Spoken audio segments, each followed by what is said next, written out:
आप देख रहे हैं डार्क फाइल्स। तो चलिए बढ़ते हैं आज की इस कहानी की ओर। शहर से दूर एक सुनसान रास्ते पर सफेद रंग की गाड़ी काफी तेजी से आगे बढ़ रही थी। गाड़ी के अंदर 3 लोग मौजूद थे, ऋतिक, सुरेश और कमल। तीनों 21-22 साल के थे और काफी अच्छे दोस्त थे। वैसे तो तीनों कोई काम नहीं करते थे, मगर तीनों को भूत पिशाच में काफी दिलचस्पी थी। आज भी वो तीनों उसी फिराक से निकले थे।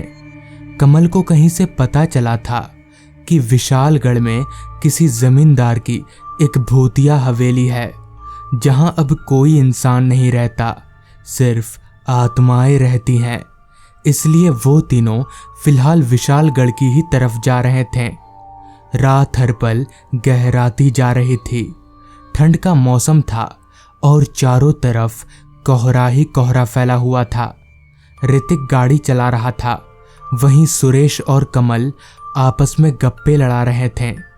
उस रास्ते के दोनों तरफ घना जंगल था और उन तीनों की कार के अलावा दूसरी कोई गाड़ी भी नजर नहीं आ रही थी। इतने में ही सुरेश कमल से बोला, यार कमल, कितना दूर है ये तेरा विशालगढ़? तो इस पर कमल बोला, पता नहीं यार, जब से इस रास्ते पर कार आई है तब से फोन में नेटवर्क भी नहीं आ रहा। होना तो इसी तरफ चाहिए, पता नहीं। तो कमल की बात सुन ऋतिक बोला, पता नहीं से क्या मतलब है तेरा? इतनी देर से तू ऐसे ही गाड़ी चला रहा है? ऋतिक की इस बात का कमल कोई जवाब दे पाता, इससे पहले ही उसकी गाड़ी झटका खाने लगी और 2-3 झटकों में ही बंद हो गई। कमल ने 2-4 बार गाड़ी चालू करने की कोशिश भी की, मगर वो असफल रहा। तीनों दोस्त गाड़ी से बाहर निकले और बोनट खोलकर इंजन की तरफ देखने लगे, मगर किसी को भी कुछ समझ में नहीं आ रहा था। आखिर वो लोग कोई मैकेनिक नहीं थे। तभी सुरेश बोला, यार मुझे तो कुछ समझ में नहीं आ रहा, तुम लोग को आ रहा है क्या? इस पर कमल बोला, नहीं यार, कुछ समझ में नहीं आ रहा। और इतना कहकर वो तीनों एक दूसरे का मुंह ताकने लगे। आसपास ना तो कोई मैकेनिक था और ना ही कोई दुकान, सिर्फ घना जंगल और कोहरा ही था जो उन तीनों की नजर में आ रहा था। बहुत देर तक सोचने के बाद भी कुछ ना सूझने पर उन तीनों ने पैदल ही आगे बढ़ने का तय किया कि अगर कहीं से मदद मिल जाए तो बात बन जाएगी।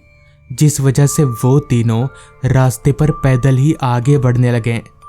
अंधेरी रात में घने कोहरे को चीरते हुए 3 दोस्त आगे बढ़े जा रहे थे।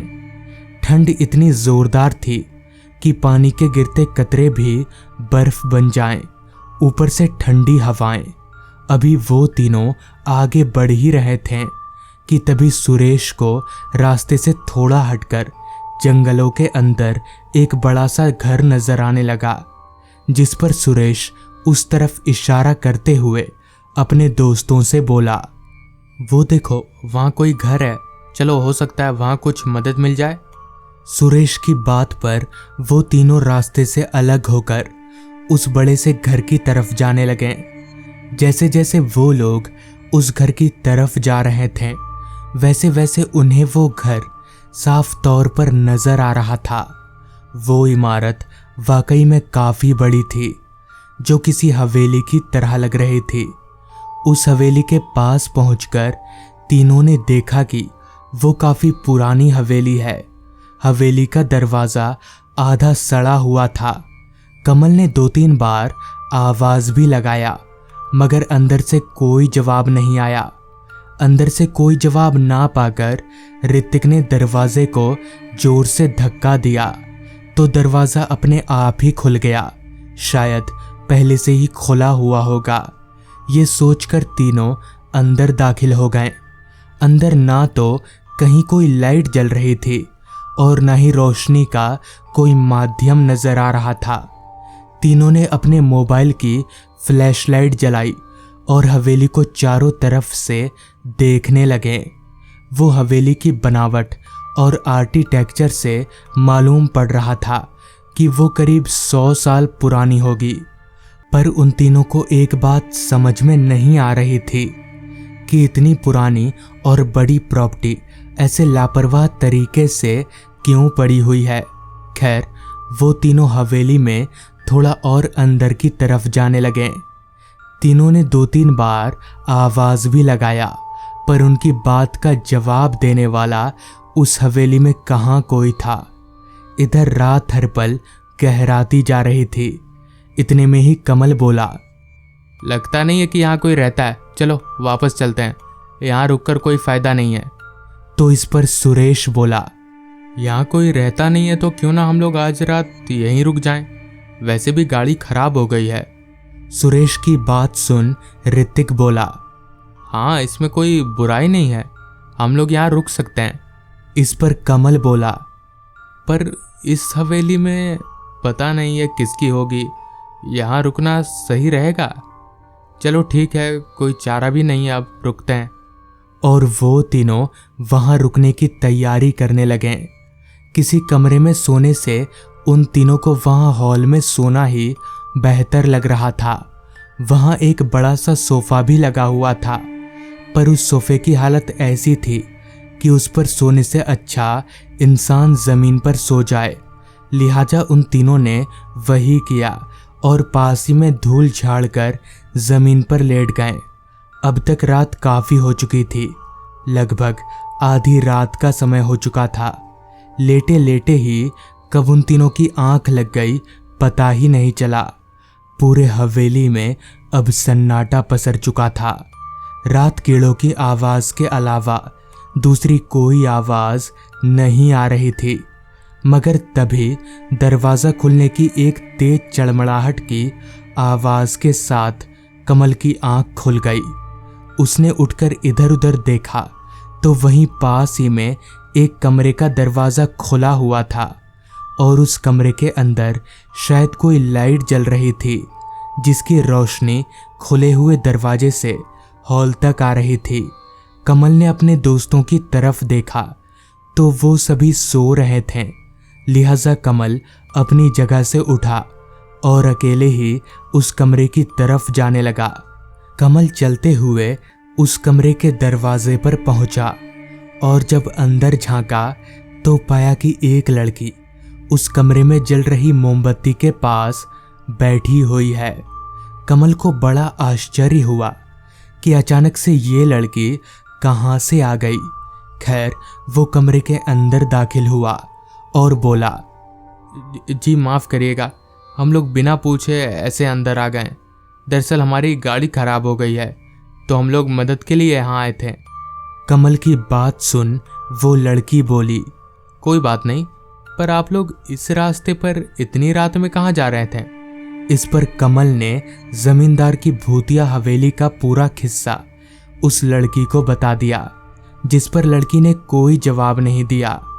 कमल अभी उस लड़की की तरफ देख ही रहा था कि तभी उसकी नजर मोमबत्ती की रोशनी में बन रही चीजों की परछाई पर गई।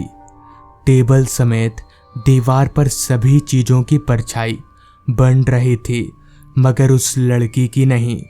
पर यह कैसे हो सकता है, जबकि वो लड़की तो मोमबत्ती के सामने ही बैठी हुई है। इतने में ही एकदम से उस लड़की ने अपना बड़ा सा मुंह खोल दिया। उस लड़की की जुबान काफी लंबी थी और साथ ही अब उसका चेहरा भी काफी बदला हुआ था। उसका पूरा चेहरा गला हुआ था। ये भयानक नजारा देखकर कमल अपनी चीख रोक ना सका। उसकी चीख सुन सुरेश और ऋतिक भी उठकर कमल के पास आ गए। तीनों अपनी आंख से उस भयानक नजारे को देख रहे थे। तभी उन तीनों को होश आया और वो लोग उस हवेली से बाहर की ओर भागने लगे। भागते वक्त उन तीनों को पीछे से उस लड़की की चीख सुनाई दे रही थी, जो वाकई में खून को पानी कर देने वाली थी। वो तीनों भागकर अभी गाड़ी की तरफ जा ही रहे थे कि तभी रास्ते में उन्हें एक आदमी मिल गया। उन तीनों ने उस आदमी को पूरी बात बताई। सारी बात सुन पहले तो उस आदमी ने उन तीनों को शांत किया, फिर उसने बताना शुरू किया। दरअसल आज से करीब 80 साल पहले उस घर में जमींदार का परिवार रहा करता था। एक रात उस घर में डकैतों ने हमला बोल दिया। घबराहट के मारे जमींदार ने अपनी बेटी को उस घर के एक खुफिया कमरे में बंद कर दिया, जिसके बारे में सिर्फ जमींदार ही जानता था। पर उन डकैतों ने जमींदार की हवेली को तो लूटा ही लूटा और साथ ही जमींदार और उसके पूरे परिवार को भी जान से मार डाला।